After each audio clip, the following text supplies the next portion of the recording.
Hello everyone, स्वागत है आपका मेरे इस यूट्यूब चैनल में जिसका नाम है DTN 360।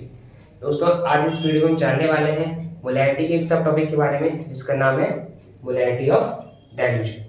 देखिए, मोलैरिटी ऑफ डाइल्यूशन को समझने से पहले हमें मोलैरिटी को समझना बहुत जरूरी है, जो कि हम समझ चुके हैं पिछले वीडियो में। तो जिसको मोलैरिटी के बारे में जानना, मोलैरिटी डेफिनेशन क्या होती है, वो मेरे पिछले वीडियो में जाके देख सकते हैं। प्लेलिस्ट हमने बना रखी है सोल्यूशन चैप्टर की। ठीक है, तो आज हम नया टॉपिक पढ़ रहे हैं मोलैरिटी का, जिसका नाम है मोलैरिटी ऑफ डाइल्यूशन। दोस्तों, बहुत बड़ा टॉपिक है मोलैरिटी का।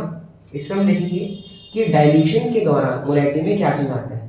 डाइल्यूशन के दौरान मोलैरिटी में क्या चेंज आता है। डाइल्यूशन क्या होता है? डाइल्यूशन का मतलब है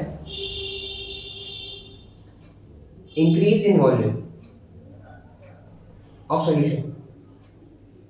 अगर मैं वॉल्यूम को इंक्रीज करता हूं, increase in volume of solution, तो हम क्या करेंगे? सॉल्यूशन को डाइल्यूट करेंगे, यानी इस प्रोसेस को क्या कहते हैं? डाइल्यूशन कहते हैं। जैसे फॉर एग्जांपल,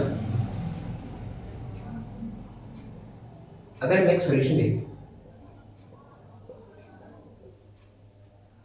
जिसमें हमने एग्जांपल के तौर पे लिया है वाटर है सॉल्वेंट, जो कि है लगभग अप्रॉक्स 2 लीटर्स।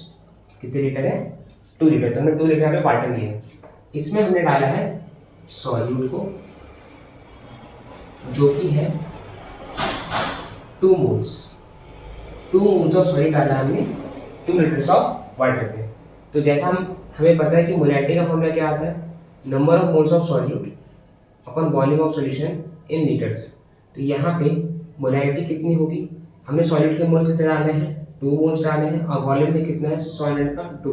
तो कितना आएगा हमारा मोलैरिटी? आपका 1 मोलर आएगा। 1 मोलैरिटी कितने आ गई आपकी? 1 मोलर आ गई। ठीक है, अब अगर हम वॉल्यूम को चेंज करें तो क्या मोलैरिटी में चेंज आएगा? देखते हैं। अगर मैं वॉल्यूम को, वाटर को चेंज करूं, ठीक है, वाटर क्या करते हैं? चेंज करते हैं और ले लें यहाँ पे 4 लीटर्स। मान लीजिए मैंने वॉल्यूम को बढ़ा करके 4 लीटर कर दिया। मान लीजिए पहले वॉल्यूम था V1 और अब मैं वॉल्यूम क्या कर दिया है? V2। तब देखते हैं क्या चीज आता है। तो मोलैरिटी जब हम निकालेंगे तो मोल्स कितने हैं? 2 मोल्स हैं। देखिए, वॉल्यूम इसमें चेंज करके कितना किया मैंने? 4 लीटर दिया है। तो इस बार आंसर कितना आएगा आपका? 1/2, जो कि कहलाएगा 0.5 मोलर। तो हमने यहाँ पे देखा कि वॉल्यूम को चेंज करने पे मोलैरिटी भी क्या हुआ है? चेंज हुआ है। तो इसको मैं M1 बोल देता हूँ, इसको क्या बोलता हूँ? M2, क्योंकि अलग अलग मोलैरिटी है। M1 मोलैरिटी V1 वॉल्यूम के लिए है और M2 मोलैरिटी V2 वॉल्यूम के लिए है। वॉल्यूम को जब बढ़ाया तो मोलैरिटी क्या होगी आपकी? डिक्रीज होगी। ये हम मोलैरिटी के फॉर्मूले से भी डायरेक्ट देख सकते हैं यहाँ पे कि मोलैरिटी और वॉल्यूम एक दूसरे की इनवर्सली प्रोपोर्शनल है। अगर आप वॉल्यूम को बढ़ाते हो तो मोलैरिटी आपकी डिक्रीज हो जाएगी। ये है रिलेशन मोलैरिटी और वॉल्यूम का। तो यहाँ पे हमने ये देखा कि वॉल्यूम के चेंज पर मोलैरिटी भी चेंज हो रही है, और किस तरीके से चेंज हो रही है? इक्वल प्रोपोर्शन पे चेंज हो रही है। इक्वल प्रोपोर्शन का मतलब ये है कि जो आपका M1 मोलैरिटी और वॉल्यूम का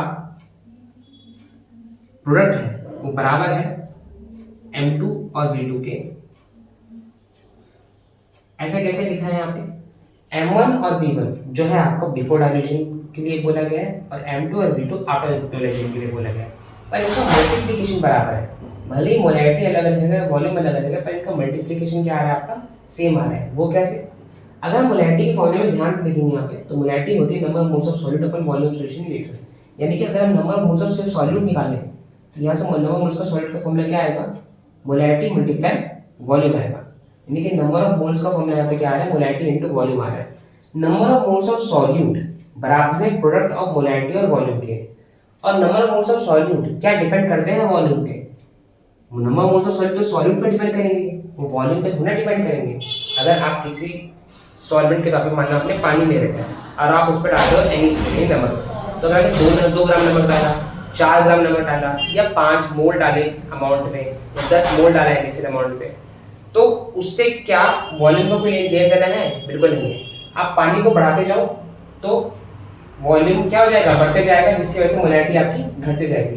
पर नमक तो अभी भी उतना ही है ना। नमक जो आपने स्टार्टिंग में डाले था अभी भी उतना ही है, यानी सॉल्यूट जो आपने स्टार्टिंग में डाला था अभी भी क्या है? उतना ही है। तो number of mole of solute depend बिल्कुल नहीं करता वॉल्यूम और मोलैरिटी पे, ठीक है। वॉल्यूम और मोलैरिटी एक दूसरे पर डिपेंड करते हैं, पर number of moles of solute ये आपका कांस्टेंट चीज है। ये आप किससे डिपेंड करती है? सॉल्यूट पे। किस पे डिपेंड करते हैं? आपके सॉल्यूट पे। यानी कि मोलैरिटी और वॉल्यूम का जो प्रोडक्ट है वो क्या है? कांस्टेंट है, क्योंकि number of mole of solute यहाँ पे क्या है? कांस्टेंट रहेगा। वॉल्यूम और मोलैरिटी चेंज होने के बावजूद भी number of moles of solute आपके चेंज नहीं होंगे, यानी कि इन दोनों का प्रोडक्ट जो होगा वो चेंज नहीं होगा। पहले जितना था डाइल्यूशन के पहले उतना ही बराबर होगा डाइल्यूशन के बाद में, क्योंकि ये भी number of moles of solute दिखाएगा और ये भी number of moles of solute दिखाएगा, ठीक है। तो यहाँ पे ले लेते हैं m1 को मोलैरिटी बिफोर डाइल्यूशन, डाइल्यूशन से पहले, और v1 यहाँ पे क्या है? Volume before dilution, volume before dilution. उस तरीके से हमें m2 ने ले रखा है मोलैरिटी आफ्टर डाइल्यूशन, और ये है वॉल्यूम आफ्टर डाइल्यूशन।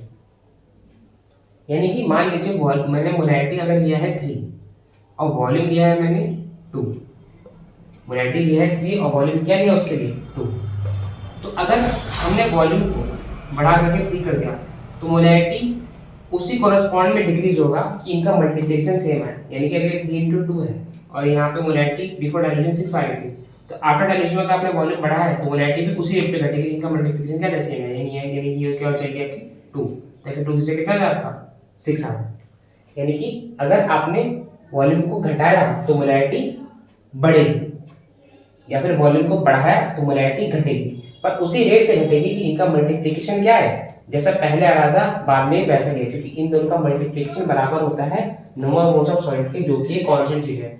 वॉल्यूम को चेंज करने पे number of moles of solute change नहीं हो सकते, यानी कि इनका प्रोडक्ट चेंज नहीं हो सकता, ठीक है। तो बिफोर डाइल्यूशन और आफ्टर डाइल्यूशन मोलैरिटी और वॉल्यूम का जो प्रोडक्ट रहेगा वो बराबर रहेगा। ये हमने जाना मोलैरिटी और डाइल्यूशन के बारे में। आई होप आपको समझ में आ गया तो मोलैरिटी और डाइल्यूशन क्या होता है, पूरा कॉन्सेप्ट, ठीक है। तो मिलते हैं नेक्स्ट वीडियो में, तब तक के लिए बने रहिए चैनल पे जिसका नाम है DDN फिजिक्स। अगर आपको कोई डाउट है तो आप कमेंट सेक्शन में जरूर शेयर कीजिएगा। Thank you.